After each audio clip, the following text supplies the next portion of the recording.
વડોદરા ખાતે વણચરામાં ગ્રામજનોએ પ્રાથમિક શાળાની તાળાબંધી કરી। શાળાની શિક્ષિકા પર મારપીટ કરવાનો ગંભીર આરોપ લગાવાયો છે। શિક્ષિકા મનાલી જોશીના વિરોધમાં ગ્રામજનોનો આક્રોશ। બાળકોને યોગ્ય શિક્ષણ ન આપવાની ગ્રામજનોનો આક્ષેપ કરાવાયો છે। આચાર્ય દ્વારા શિક્ષણ વિભાગને અનેકવાર લેખિત રજૂઆત કરાઈ હોવા છતાં પગલાં ન લેવાતા હોવાનું સામે આવ્યું છે। આ મામલે બાળકોને યોગ્ય શિક્ષણ ન આપવાનો પણ ગ્રામજનોએ આક્ષેપ કર્યો છે, જે સમગ્ર મામલે કાર્યવાહી ન થતા ગ્રામજનોએ શાળાને તાળાબંધી કરી હતી।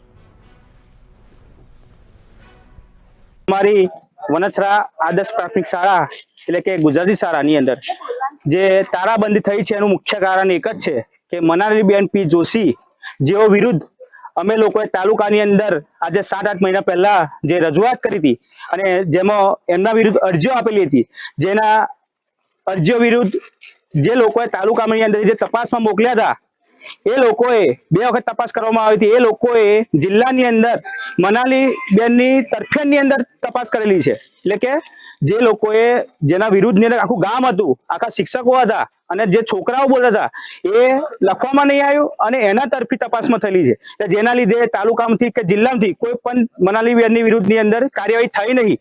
આજે 15 દિવસ પહેલા જ્યારે અમે જિલ્લાની અંદર તપાસ કરવામાં ગયા ત્યારે અમને ખબર પડી કે તાલુકાની અંદરથી જે તપાસના કાગળો આપવામાં આવ્યા હતા તેમાં મનાલીબેનની તરફેણની અંદર કાગળો આપવામાં આવ્યા હતા।